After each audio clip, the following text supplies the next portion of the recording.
Hello, Jennifer Brown. Hello, happy Friday, Jen T. Grace. Woohoo, we made it through another pandemic week.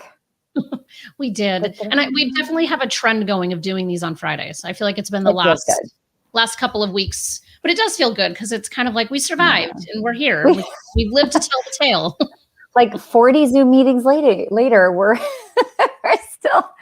still doing this. Yes. I was invited though to something in person in May, and I was like, that's kind of on the bubble, right? It's kind of a pre-vaccine for folks in our cohort, but right before, so I don't know. I mean, should I get on a plane? I don't know. That's a good question. I'm not sure. I don't know that I would in May personally, but I've also been very, very, very, very cautious and living like a hermit for the last year. So, which you secretly loved. Yes. Not even secret. I've not even secretly. I know. I love being out and with people, but having a year to just kind of not have any pressure to be out is a beautiful thing. Is a beautiful thing. Agreed. Yeah. And once we bring Heather on, I know we were talking about extroverted introverts, and I 100% feel like that is where I land as well. Yes. I need my recharge time. So, Jen, do you want to mention anything quickly of what you're working on? And then yes. So I know we talked about this last time, Jen, but thanks. We are launching our next cohort for our DEI foundations course. So it's a 6-week blended learning experience, some asynchronous videos and homework and pre-work, and then also working with some of our consultants in the live format, synchronous format. And it's a foundations course. So it's a beginner, like laying the groundwork around your personal story, which is such an important foundation from which to do DEI work, whether you end up being a volunteer advocate and it's just an interest and a passion, or whether it ends up being your job, which FYI, there's more and more jobs being created in this space all the time, which I can't even believe I'm saying, because in 13 years of being in this space, I've never been able to say that. But it is happening now. And the jobs are getting to be really widespread in a lot of all different kinds of industries and new early stage companies, as well as established companies. So it's a great investment, and it starts March 9th. And if you look at Jennifer Brown Consulting and look under courses, you'll see the DEI Foundations course. And if you want a 20% off, send us an email at info@jenniferbrownconsulting.com and let them know that you watched our show today. Oh, thanks, Jen. I like it. And yours is starting March 9th. Mine starts March 8th. So. Oh my goodness. Cool. Tell us. Yeah, so the Getting Started for Authors starts on March 8th, and it's a 6-month program to just help people get their manuscript finally written. So it's been a long time in the making, and I'm super excited that we are going ahead with that. So March 8th, details, I believe, for both of our things are in the window below. All right, so we're getting good at just kind of cranking this out. I don't want to hesitate any longer, because I love Heather so much that I want her to be with us. So voila, like magic. Here Thanks. Hello. Hello. Thank you. I'm so excited to be here, and I am very tickled that you just said you love me so much that you're excited to bring me in. So what a way to start. Be apart from you another moment. Painful. It's just nice that I can snap my fingers and it's like, poof, you're here. It's beautiful. It looks magical. It does indeed. It does indeed. That's awesome. So, Heather, you and I have known each other for a number of years at this point because of your partner, Bernadette Smith, which is fantastic. And Bernadette was a guest on the show. I don't know when we had her on, but it was a while back at this point. I think, Yeah, sometime in 2020. And so now we have the joy of talking to you. So can you just high level, just kind of give an overview of what it is that you do? And then Jen and I are going to pepper you with questions. Okay. That is always a real challenge because I'm a little long-winded with it. But at the core of everything I do is the idea of brave, right? So I am a success and leadership coach, a speaker, and an author. But what I help people do is understand what they're afraid of and use that fear, like get to know it on what they're actually afraid of, because it's not what they think they're afraid of. And then use that information and leverage it to transform them into making intentionally brave decisions. So why does that matter? Well, when we choose bravely on purpose, we choose bigger, we win bigger, and it's contagious. And so my goal is to help folks use a whole slew of tools from mindset to, very proven type-based systems to figure out how to thoughtfully and intentionally make brave plans and brave choices. So we're redefining what brave means. It's not always climbing Mount Everest, and finding ways to do that within, a million times a day. Literally, you could probably, if you pay attention, you could find at least 50 things a day that on some level feel a little bit brave. And so we do that. I have a very holistic 360 approach with clients. I work mostly with entrepreneurs, although some corporate execs are starting to look at a holistic 360 approach to corporation work as well, which is really, really cool. Yes. And I believe in that approach because if your life is not working well, your business is not going to work well. So I'm a very non-traditional coach in that space. I'm not going to promise you you're going to make certain X amount of money, but I will promise you will be successful and you will be more happy when you're done. So that wasn't short-winded. I'm sorry. No, that was great. That was great.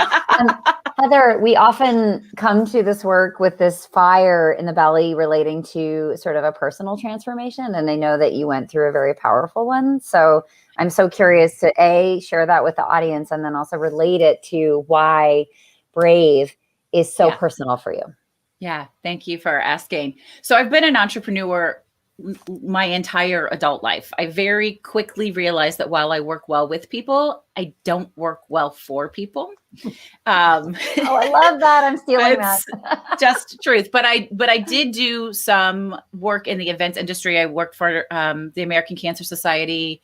I created the Young Professionals Board there. I did events and weddings and hotels. And then I decided to start my own event and wedding planning business, which became a very well-respected premier luxury planning business here in Chicago.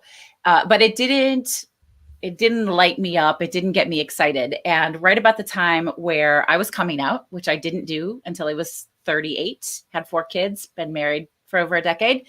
I was like, what do I want to be when I grow up? And this isn't it. And what I noticed was that I was coaching found me. I didn't find it.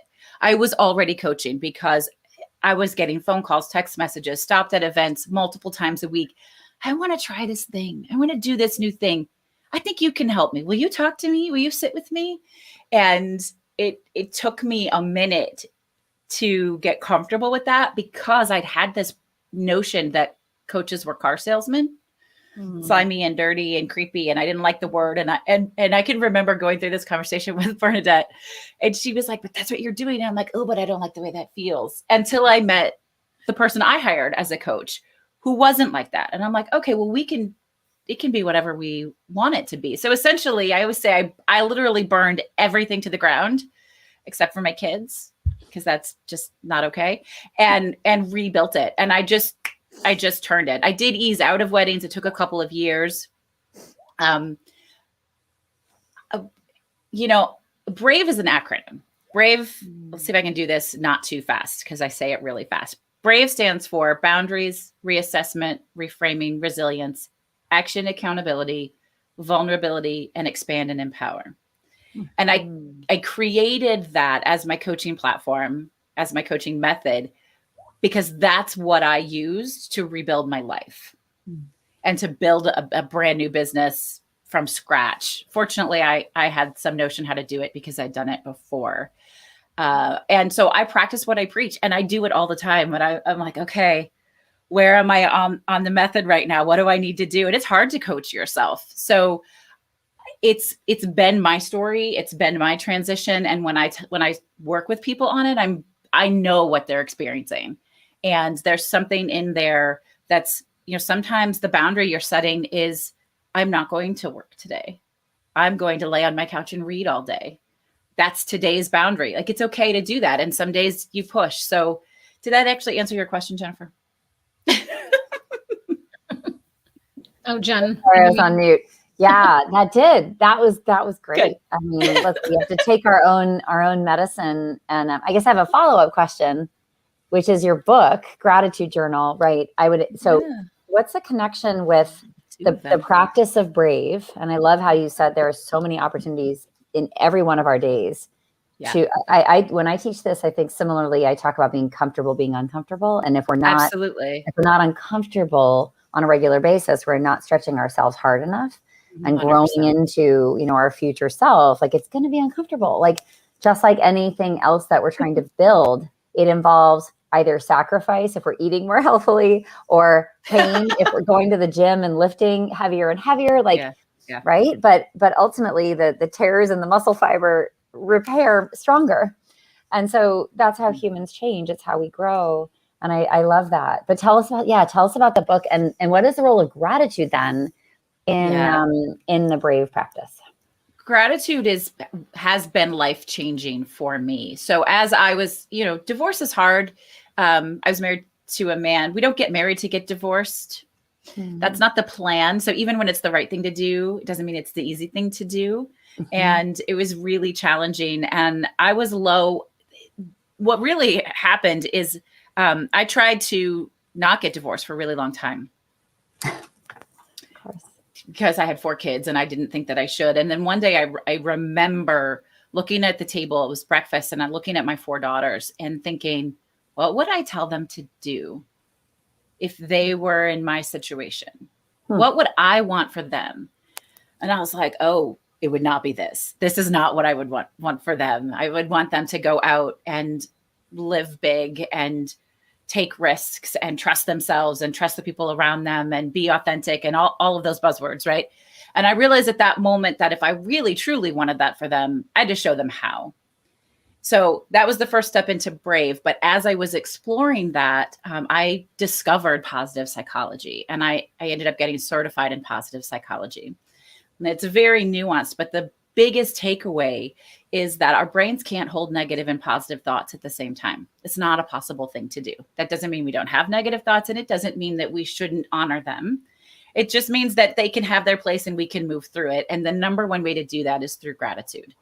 Gratitude, a regular gratitude practice, 100% scientifically proven, decreases stress and anxiety. It builds confidence. It builds community. It builds oneness. It helps with self-compassion, all of these things that really matter. And they're called soft skills, but they're not soft skills. If you don't have them, you're not going to be successful. And so I had this huge transformation with gratitude and felt really compelled to help people tap into that. So I've actually done 2 books. They're just here. They just happen to be here. I did not bring them here for this, but they're sitting next to me. So the first one is called Shift Your Focus. And it's really geared towards working professionals. And the beginning is a book. It talks about my journey towards gratitude, the science behind gratitude, different ways to practice it. I have quotes from entrepreneurs and famous people, and it's guided, right? So there are the same questions every day, and then there's a unique question, because people don't often, they make it so much harder than it needs to be. I close all of my one-on-one coaching sessions with gratitude. And I was on with a client yesterday, and it took him 12 minutes to list 10 things he's grateful for. 12. And I said, I need you to keep working on this, because it shouldn't be so hard. Like, I'm grateful for the plants that are next to me. I'm grateful my microphone's working. I'm grateful for the sun. Like, we need to look for it. So 168 unique questions. What is one thing that didn't turn out the way you wanted? And in hindsight, you're grateful, right? We think about things in a unique way. And as soon as that came out, people started asking for a kids and family version. Can I do this with my kids? So I reworked it, and I interviewed a bunch of moms and dads and parents and their children. So all the quotes in this book are from kids between the ages of 2 and 18. And I had an epiphany in one of these conversations that has changed everything. One 11-year-old girl said, but I think feeling grateful and expressing gratitude are really different. Well, of course they are. One is internal and one is external.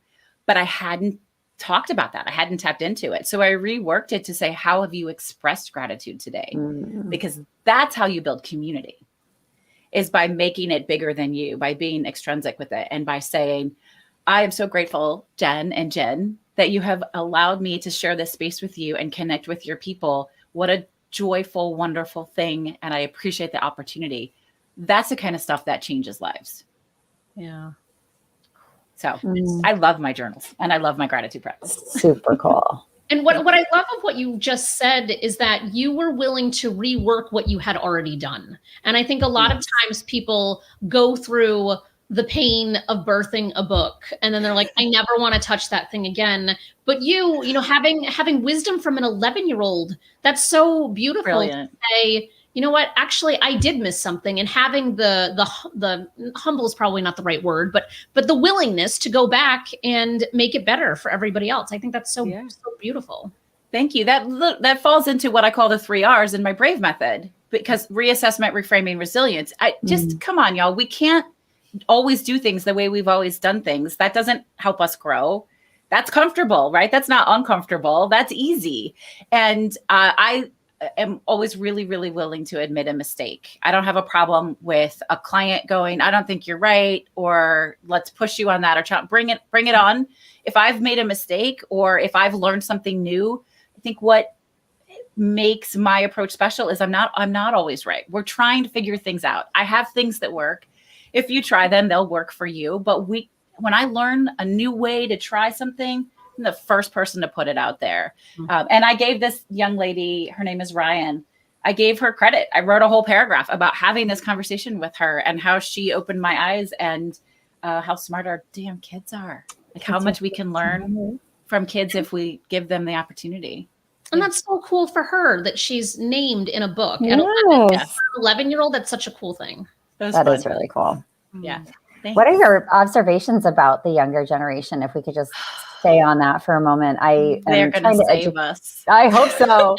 I hope so. But like there are things they struggle with. Their world is challenging, safety issues, mental health issues.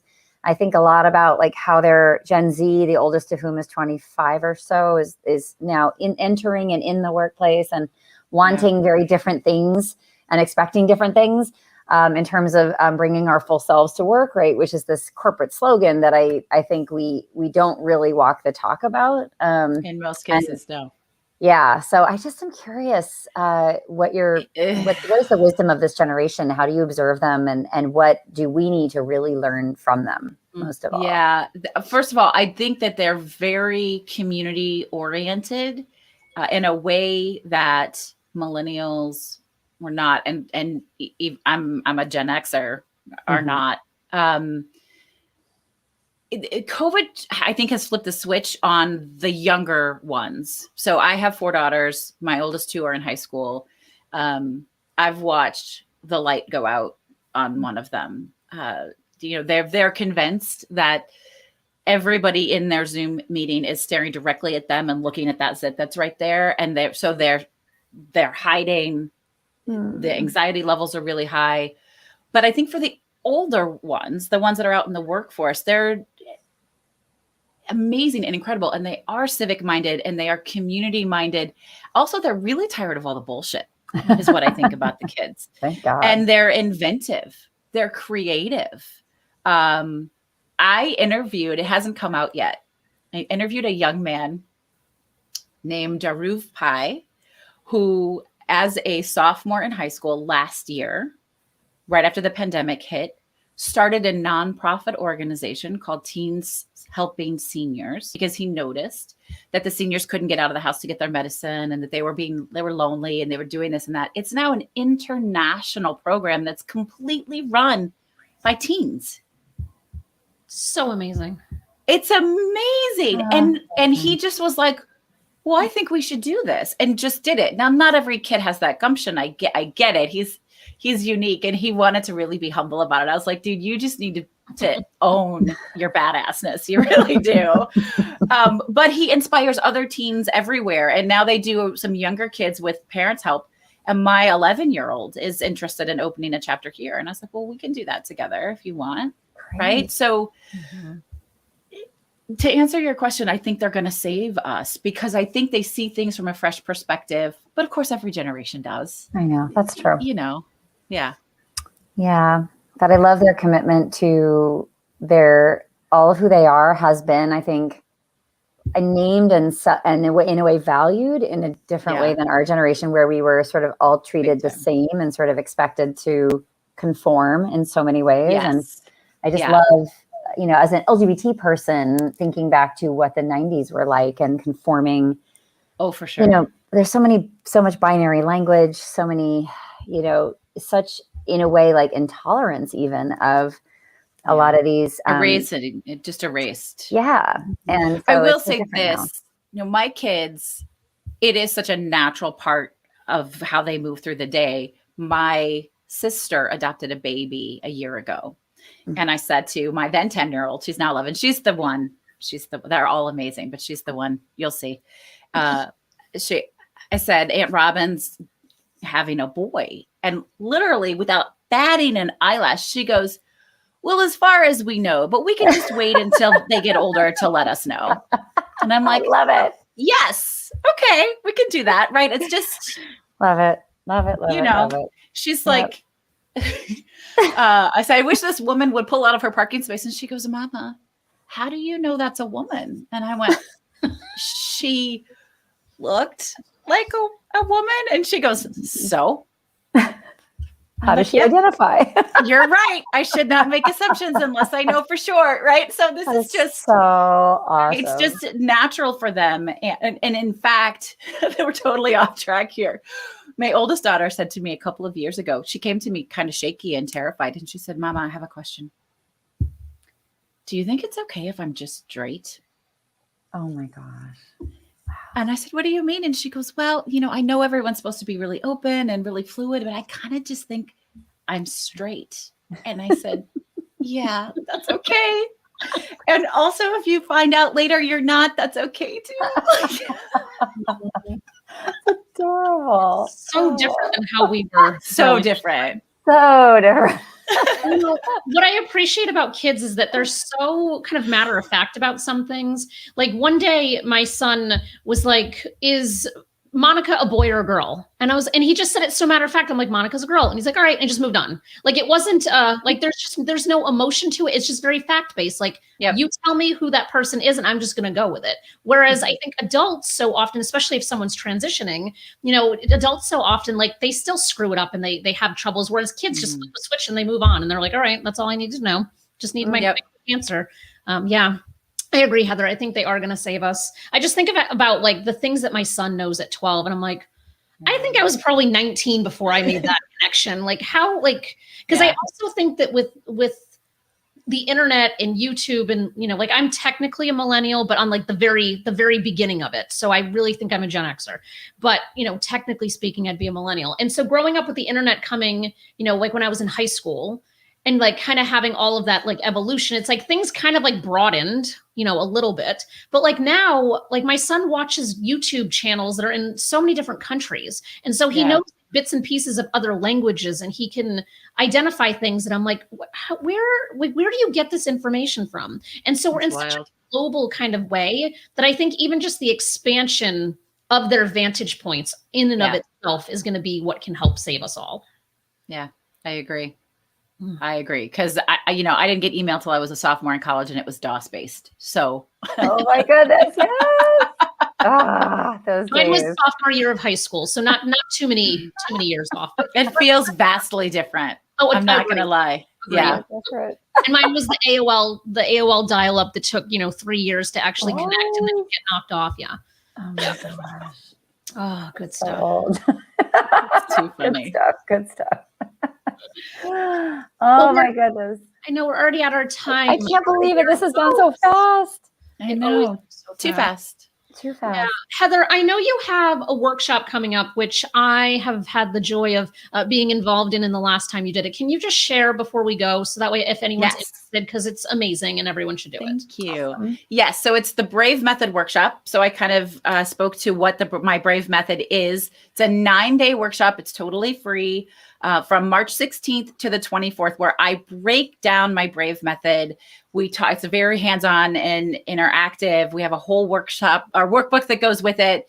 Every day we do a different letter and then we put it into practice. Then we do co-working stuff where you come to the table with the things that you're developing and growing and what questions you have and do it hands-on. It's such an incredible experience. I've had people come back 5 times in a row for it because every time you show up different because we are always growing and changing and our businesses are growing and changing. we were going to talk about what's happened in the pandemic and how that's changed it. And we didn't have time, but I will say that it allows us to be really inventive and really creative. And the workshop helps people connect with that and think of things from a completely new perspective. Mm-hmm. So it's easy. Just register at vickeryandco.com/workshop. And I would love to see y'all there. It'd be fun. Let me know that you found us through the Jen's show. That'd be so fun. Yeah, absolutely. I just put your website along the bottom so folks can find it. Thank you. Great, Jenn. Yes. Oh, good stuff. Thank you for joining us today. Thanks, Heather. Thank you for having me. So much fun. You're awesome. Thanks. So are you. Good work. Yes. You also have a podcast, so we'll just make a note of that too. You have an amazing podcast as well. Thank you. Yes, and Jenn has an episode coming out very soon. Jenn Grace. Oh, wonderful. Yeah. Too, and I Speaking of brave, questions as the most random thing I have ever answered in my life. For that reason, it's so worth listening to. It's so worth listening to. TheBraveFilesPodcast.com. You're going to want to check it out. Excellent. I will share it out right now. Being brave. Yeah. All right. Thank you all. Thank you. And I'll see you next week. All righty. I'll see you soon, Jenn. Bye.